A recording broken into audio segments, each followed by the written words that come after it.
about the high heavens and the Angeris Council this time. Let's begin. The high heavens. As with the burning hells, Deckard Cain has personally never ventured to the high heavens. However, he has met the Archangel Tyrael, and thereby knows that angels exist. He has acquired some knowledge of their powers, and much of what follows is derived from recovered texts written by the Warudo during the hunt for the three. These texts were assembled in the monastery built by the Warudo at Tristram, where the order settled after capturing the three prime evils. These writings may well shine a light on the high heavens and all the wonders that one might behold there, including the Angeris Council, the ruling body of the heavens. You should understand that these manuscripts are supported by many other artifacts Cain has either collected or observed in his travels about the world. He does not demand the listener to just believe his word alone. To many scholars, the archangels of the Angeris Council are living representations of the chief virtues of Anu. It is important that we understand that these beings are not like men. They are not made of flesh and blood.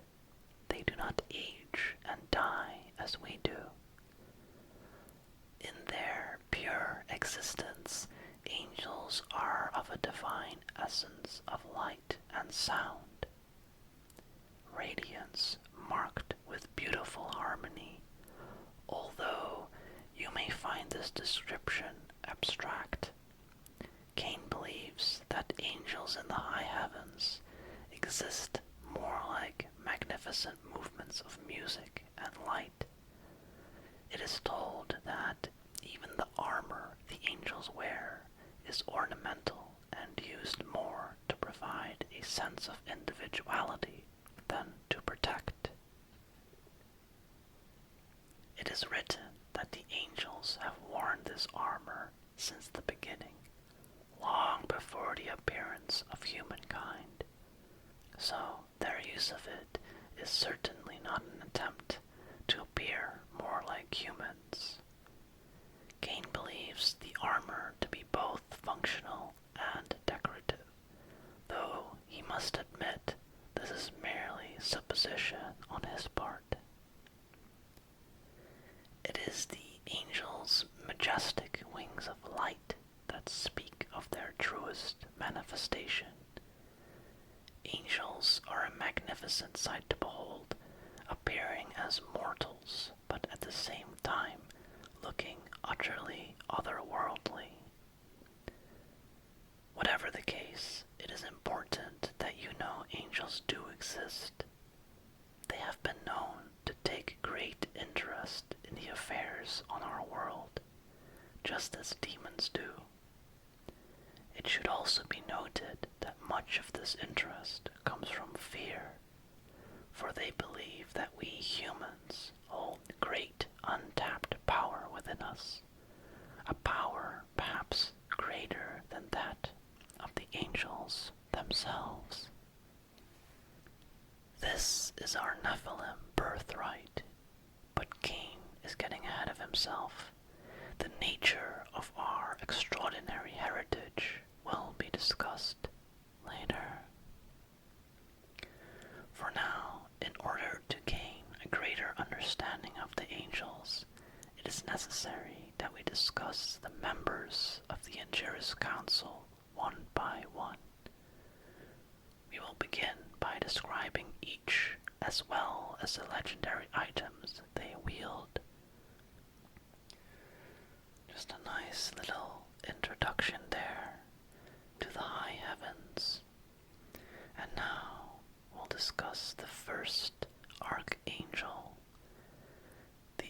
Angel of Valor, Imperius.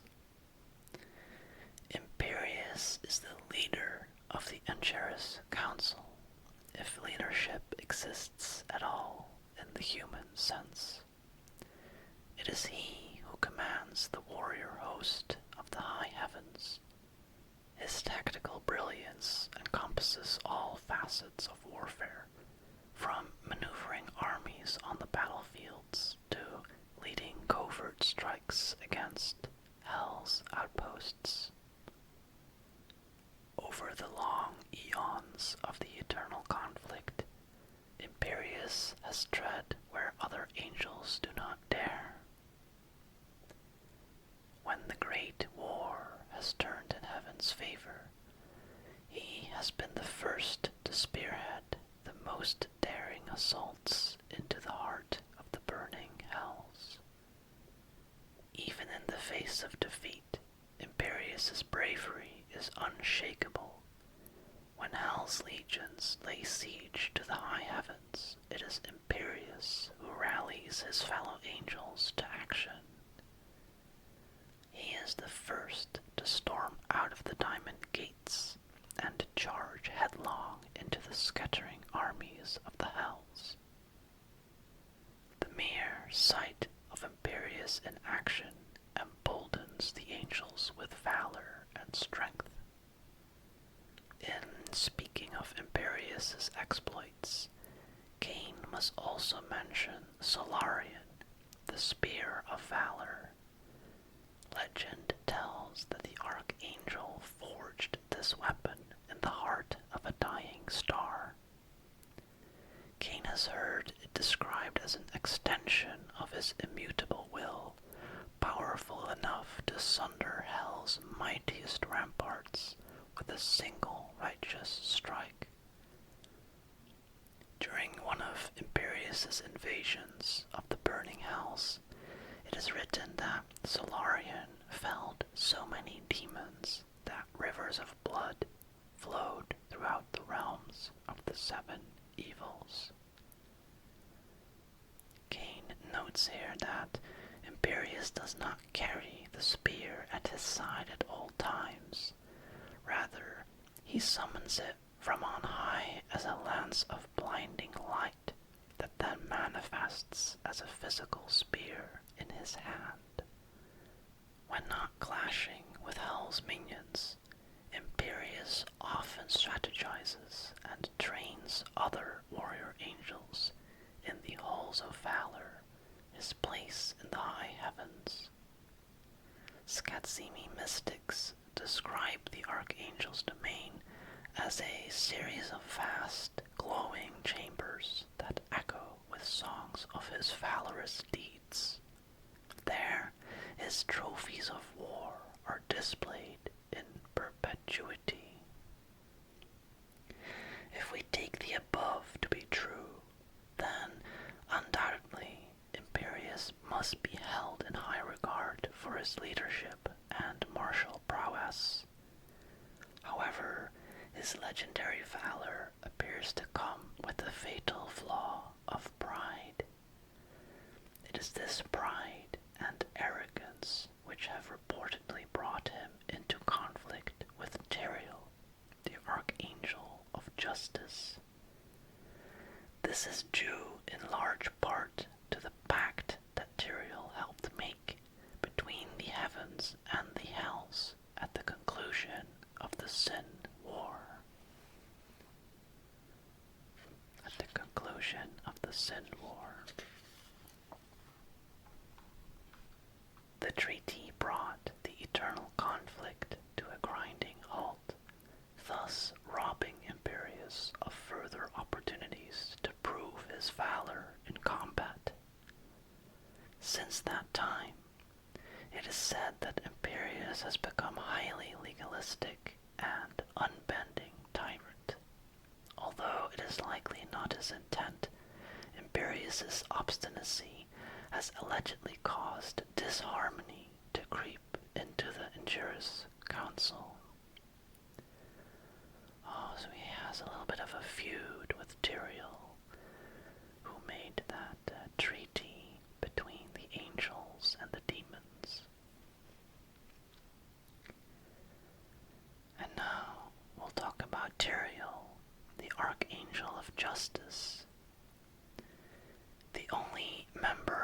Anger's council Cain has seen with his own eyes is Tyrael, the Archangel of Justice. He even says that he knows him, if it is truly possible to know an angel. Ages before the rise of man, it is said Tyrael was the most rigid of the angels, firm in his adherence to laws, rules, and order. He held to a single unbending duty, to secure victory for the high heavens in the eternal conflict. As with Imperius, Tyrael's exploits in battle are the stuff of legend. He was renowned for being calm and controlled and meticulous in his execution of combat technique. The Archangel carried out his impassive judgment throughout the use of Eldraine, the Sword of Justice. Eldraine is, by all accounts, a unique weapon that can cut through any substance or foe in existence. There is, however, an exception. Some believe that the blade's edge cannot pass through or harm any being of righteous intent. Despite Tyrael's fame as a warrior with few peers, it is nonetheless stated that he was at all times fair and impartial, as justice itself must be. The courts of justice, Tyrael's abode in the high heavens, are said to be akin to a great auditorium, wherein angels congregate. Here they air grievances, come to terms, and strive to reclaim lost harmony or equilibrium. It seems a fitting institution for an angel who values integrity and balance above all things, and will choose the path of righteousness in any situation, even if it brings harm to those he loves. In light of all that is stated above, it is ironic that Tyrael is now considered to be the renegade of the Angerus Council. Much of this is due to the fact that since the appearance of mortals, Tyrael has evidenced a change of character. He has intervened for the sake of humankind time and again, for he sees the potential for heroism and selflessness in each of us. He has even acted against the mandates of his fellow council members to fight on our behalf. For that alone, Cain always has and always will believe in him. For now, Cain feels compelled to state that his personal commentary on Tyrael reflects his own view, and he asks of us to draw our own conclusions about him. So he's telling us he's biased because he knows Tyrael personally.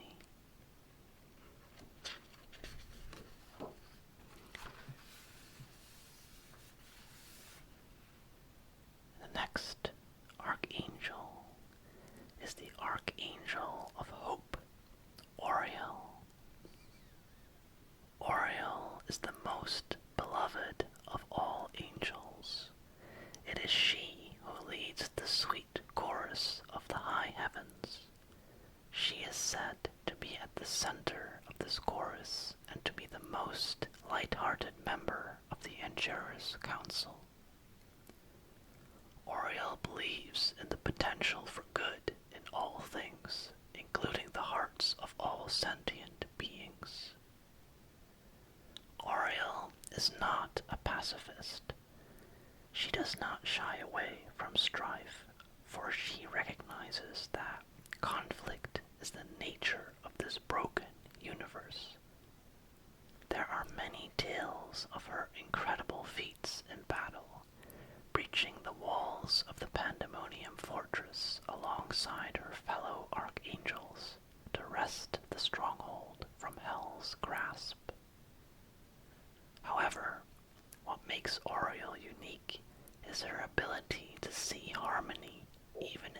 midst of discord. She believes that victory for one side does not always mean defeat for the other. To her way of thinking, beyond each conflict lies the promise of healing, just as even in the dark of night one knows that the coming dawn will bring a new day. Cain has read of heated arguments between Imperius and Tyrael that were put to rest only by Oriel's intervention.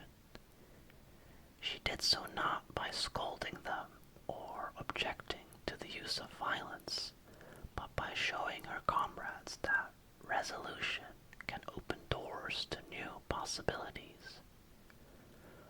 For this archangel to temper the likes of Imperius and Tyrael, she must truly possess extraordinary patience and benevolence.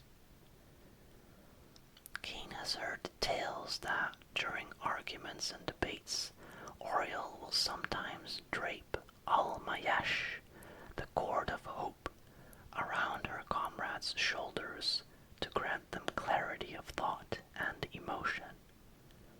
The cord is said to be a manifestation of Oriel's positive qualities, pulsing with glowing runes from end to end. The long serpentine ribbon can heal and energize those it touches. In battle, Oriel can just as quickly whip the cord through the ranks of her enemies, burning them with righteous fire. Oriel, it seems, spends much of her time in the Gardens of Hope, a tranquil quarter of the high heavens where angels go to clear their minds and find serenity. The trees in this area do not have leaves per se, but their canopies dance with shimmers of light and sound. At all times, an uplifting choir rings throughout the gardens. Those who hear it find their spirits in harmonious alignment with every other angel who dwells in the heavens. The next angel is the Archangel of Fate, Ethereal. Archangels believe in fate or destiny, the sense that all things are written and therefore knowable. Ethereal has a unique ability to read the esoteric and arcane writings of fate. None of the others dare even try. To them, the visions are indecipherable. By all accounts, Ethereal's prophecies are not always dark, and he holds a balanced view of all things. Though his loyalty to the Injurious Council is unquestioned, Ethereal has been described as inscrutable or aloof. It is suggested in the texts that Imperius has often sought to learn from Ethereal the outcome of the eternal conflict. Ethereal has maintained at all times a steadfast dedication to victory, but the writings tell us that he has never shared with Imperius his views on the ultimate fate of the never-ending war between the heavens and the hells. It has also been observed that of all the archangels, Ethereal is closest to Oriel.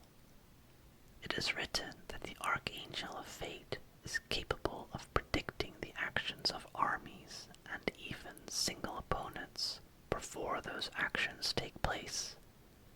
More incredibly, Ethereal can slow time itself. Whether this claim is to be taken literally or not, Cain does not know.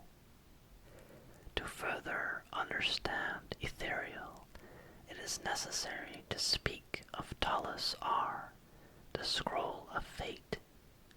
It is this mystical object which Ethereal consults in times of great need. Although it is a single scroll, accounts suggest that the information scrolled on the enchanted parchment changes based on the answers Ethereal seeks. Allegedly, this is made possible by a vast number of crystals Ethereal possesses within the Library of Fate. These gems are reputed to be shards of the Crystal Arch, which is in turn believed by some scholars to be the spine of Anu. Within the library, angel ascetics peer into the crystals, recording the visions they behold for Ethereal to interpret. Some records suggest that when Anu was blasted apart, its state of all-knowing was fragmented as well. If true, then it is possible for the crystals within the Library of Fate to provide visions of multiple possible futures. Perhaps it is for this reason that Ethereal is viewed as aloof or even indecisive, and that his predictions may sometimes seem flawed. Also worth noting here is that since the discovery of Sanctuary, it is reported that Ethereal has been unable to see the fate of the Nephilim within his scroll, because they are not of the natural order of creation. The next member of the Angeris Council is Malthael, Archangel of Wisdom. Malthael is the most mysterious member of the Angeris Council. He is an intelligent and noble being who was once said to cherish all life, but the Archangel is later described as melancholy, evasive, and at times even frightening. Perhaps this is because he is bound to the truth of all things. His wisdom comes from seeing the myriad emotions and experiences that connect the universe. Cain believes Malthael's demeanor can be better understood through the following tract written by the mortal sage Furisage, who sought out wisdom for the entirety of his life. The tract reads as follows. In all things there are two sides, motion and stillness, emptiness and fullness, light and dark. Alone each side is incomplete, but together they form the totality of existence. Only through embracing the oneness of all things can true wisdom be obtained. Malthael can at times be ponderous and slow to action, but he is revered by other angels for his insight. He rarely speaks, but when he does, all those nearby stop to listen. His voice thrums with the harmony of the heavens, and those who hear it cannot help but become enraptured by its melody and the wisdom it conveys. There are other reports Cain has uncovered which suggest that Malthael's demeanor has darkened over time, and that his voice has become chilling and can provide thoughts of foreboding and feelings of angst. Again, we see the contrast associated with Malthael. Due to the Archangel's contemplative nature, it appears that he is slow to anger, but that has not restricted him from playing a crucial role in the eternal conflict. In fact, Malthael is a peerless combatant, so in tune with the nature of all things that he can deflect enemy attacks with only the slightest use of force. He is said to derive his insight from Chalad Ar, the chalice of wisdom. This vessel is not like a cup of water that you or I would be familiar with. Rather, the chalice contains living light that can never be depleted. By peering into its depths, Malthael can see the web of connectivity that binds all things as one.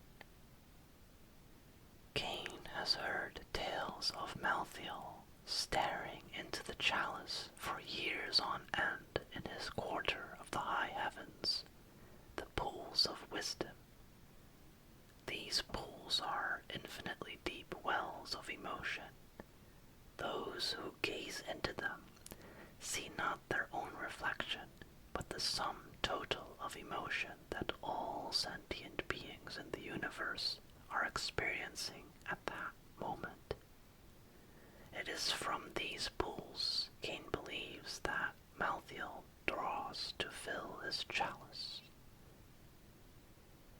One intriguing fact concerning Malthael is that the darkening of his mood is said to have taken place in the years following Sanctuary's creation. Did the birth of the Nephilim somehow cloud the Archangel's eyes from wisdom, or did it open them to some new foreboding truth? Perhaps Malthael's change in demeanor is connected to his chalice and the visions he beheld there, or perhaps there is a connection between the Nephilim and the chalice of which we are unaware. Unfortunately, we may never know. Cain has read troubling accounts that Malthael disappeared after the World Stone's destruction. As he writes this, he cannot help but be reminded of the prophecy, "Wisdom shall be lost." He finds it hard not to view Malthael's sudden departure as yet another sign of the end of days. And the World Stone's destruction happens at the end of Diablo 2, when Tyrael throws Aldurin, his sword, into the World Stone and shatters it. And now we'll talk a bit about the high heavens themselves. The Silver City is like a small world unto itself, a sprawling complex of glittering, soaring spires and sweeping buttresses. The magnificent architecture within it pulses with streams of light, and the entirety of it exists against a backdrop of radiant luminescence that stretches to infinity. The contrasts between the high heavens and the burning hells are obvious and striking, but there is one difference in particular that Cain wishes to draw attention to. Unlike the hells, which are broken into several realms whose borders shift and collide, the regions of the high heavens are all centered within this one location, and their boundaries remain static. To Cain's knowledge, each member of the Angeris Council presides over a location within the heavens, but it seems that the archangels and their domains exist in relative harmony. It is said that the Silver City is forever, that it will never change. It is eternal, the gleaming heart of the high heavens, and it is an uplifting, living testament to the archangel's majesty. The Silver City.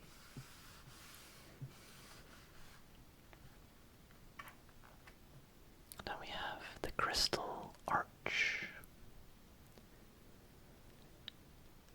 High atop the silver spire, the tallest tower in the heavens, sits the Crystal Arch, a wondrous structure that, as Cain discussed earlier, is believed to be the spine legendary Anu. Mystics have described the arch as being composed of uncountable diamond facets that shimmer with a brilliance indescribable in mortal words. If the ancient accounts are true, the arch hums with a remnant of Anu's essence in a sublime chorus that permeates every corner of the high heavens. Luminous bands flare off the arch in perfect synchronization with its music, occasionally manifesting as new angels. Unlike demons who constantly war with each other, angels seek harmony among their own kind. If they are truly born from the crystal arch, then perhaps that would explain their penchant for order and balance. The arch is said to birth angels only during moments of perfect harmony in the heavens. How often this happens and what exactly causes this perfect harmony are questions Cain cannot answer. There have been many periods of disharmony in the high heavens, but Cain does not know whether this state has prohibited new angels from being created. In other words, it is unclear whether these descriptions of the arch are to be taken literally. The information Cain has found provides an interesting vision of the high heavens, but one must always be careful of the balance between mythology and metaphor. Cain can tell us that from the mystics of Aranoch to the priests of the Scovos Isles, all agree that an echo of the heavens can be heard at the height of meditation. Cain finds himself wondering if this echo might be the divine harmony that emanates directly from the crystal arch.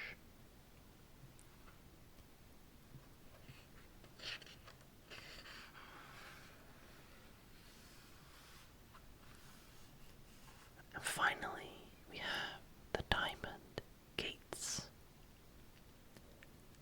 As with the crystal arch, the diamond gates are said to be composed of glittering, crystalline facets. We are told by ancient sources that the ravening multitudes of the burning hells have fought their way to the diamond gates on more than one occasion. There is no existing account, however, of the diamond gates having ever been breached. If the writings are true, then no enemy has ever set foot past the gates and into the Silver City. The greatest and most elite warriors of the heavenly host maintain a tireless vigil at the gates, standing ready to repel any who would despoil the radiance of the high heavens. The Silver City, the crystal arch, the diamond gates.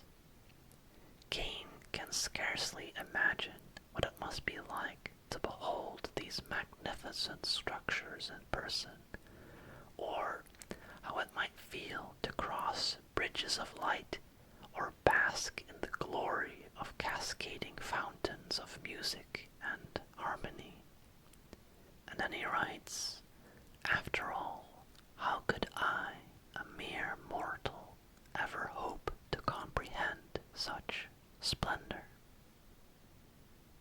Could you comprehend such splendor? What do you think?